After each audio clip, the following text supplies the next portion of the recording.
अब चलिए देखते हैं क्वेश्चन नंबर 10 को। 14y minus 8 is equal to 13। ठीक है, बहुत ईजी है। तो 14y इज इक्वल टू क्या हो जाएगा 13, और यहाँ पर ये देखो माइनस 8 है, तो जैसे ही आप इसको साइड चेंज करोगे तो ये प्लस में हो जाएगा, तो प्लस 8। ठीक है, समझ में आया आपको इतना। अब 14y इज इक्वल टू क्या हो जाएगा 13 एंड 8 21, और 14 एंड y के बीच में कोई चिन्ह नहीं है, कोई सिंबल नहीं है प्लस माइनस डिवाइड या मल्टीप्लाई का, तो इसका सीधा सा मतलब हुआ कि 14 इंटू वाई हो रहा है।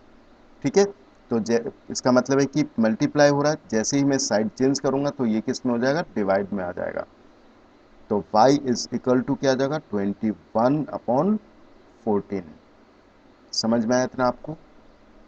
अब काट लेते हैं 7 से, 7 टू ज़ा 14 और 7 3 ज़ा 21। तो y इज इक्वल टू क्या आ जाएगा 3/2। ये इम्प्रॉपर फ्रैक्शन में, इम्प्रॉपर फ्रैक्शन का क्या मतलब है, numerator is greater than denominator, इसलिए यहां पर ये इम्प्रॉपर फ्रैक्शन में है। ठीक है, तो इसको मिक्स्ड फ्रैक्शन में कन्वर्ट कर लेते हैं। तो 3 में 2 का डिवाइड करो, 2 1 से 2, 1 1 यहाँ पर आ जाता है और 2 यहाँ पर, तो इसका मतलब ये हुआ कि y is equal to 1 and 1/2। This is the answer. ठीक है, बहुत इजी था। अब क्वेश्चन नंबर 11 देख लेते हैं। 17 plus 6p is equal to 9। अब आप देखो 17 प्लस हो रहा है, इसके पीछे कोई चिन्ह नहीं है, कोई चिन्ह नहीं होता है तो इसका मतलब ये होता है कि उसके पीछे प्लस का साइन लगा हुआ है।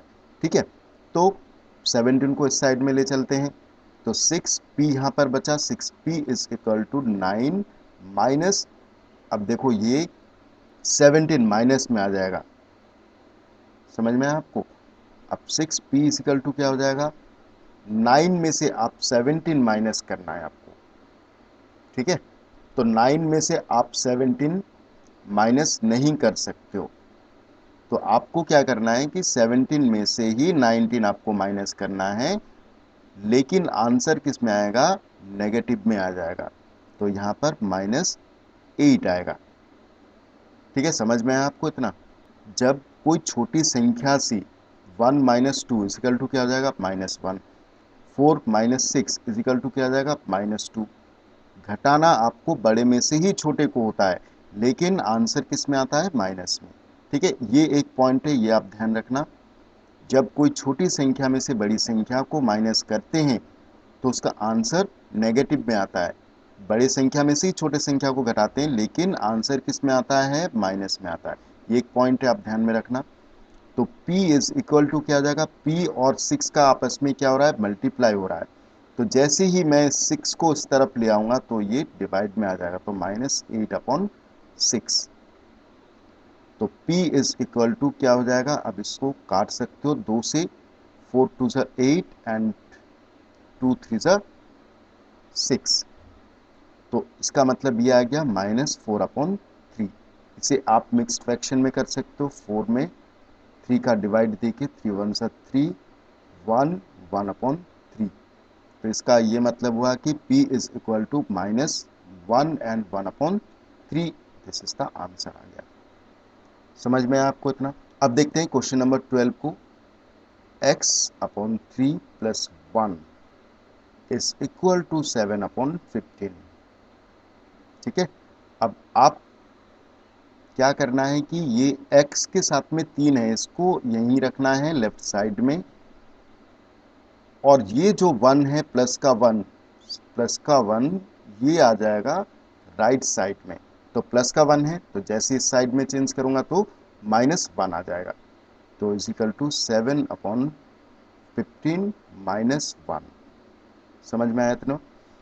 तो प्लस का 1 है, प्लस का 1 का क्या हो गया, -1, तो x/3 इज इक्वल टू क्या हो गया, आप एलसीएम ले लो दोनों का, इसके नीचे 1 मान लो, तो 1 एंड 15 का एलसीएम 15, 15 में 15 का डिवाइड करोगे तो 1 1 का मल्टीप्लाई 7 से, तो 7 1 द 7 एंड 1 का डिवाइड 15 में तो 15, और 15 का मल्टीप्लाई 1 में तो 15 1 सा 15।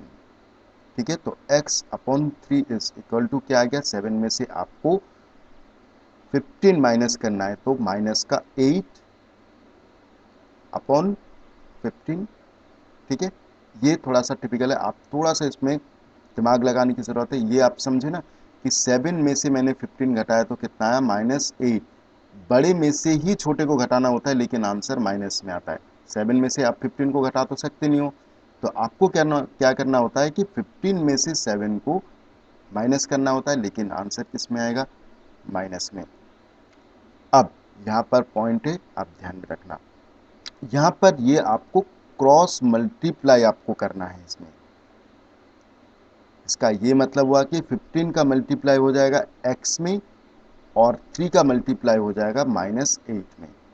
ठीक है, तो मल्टीप्लाई कर लेते हैं, तो x into 15 is equal to क्या हो गया, -8 इंटू 3, और x इज इक्वल टू, हमें x की वैल्यू निकालनी है, इसलिए 15 को भी इस तरफ लाना होगा। 15 क्या हो रहा है, मल्टीप्लाई हो रहा है, इसका मतलब इस तरफ आके ये डिवाइड हो जाएगा, तो -8 इंटू 3 अपॉन 15।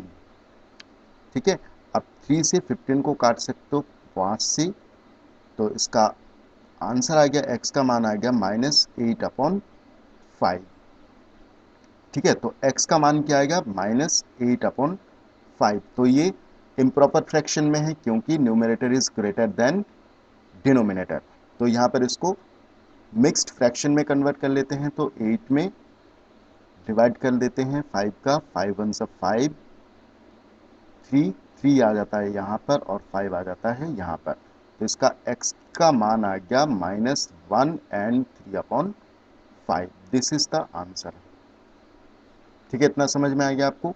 तो क्वेश्चन नंबर 10, 11 एंड 12, ये 3 प्रश्न मैंने इसमें सॉल्व किए। होप आपको बहुत अच्छे से समझ में आया। सो मिलते हैं अगले वीडियो में। Thank you.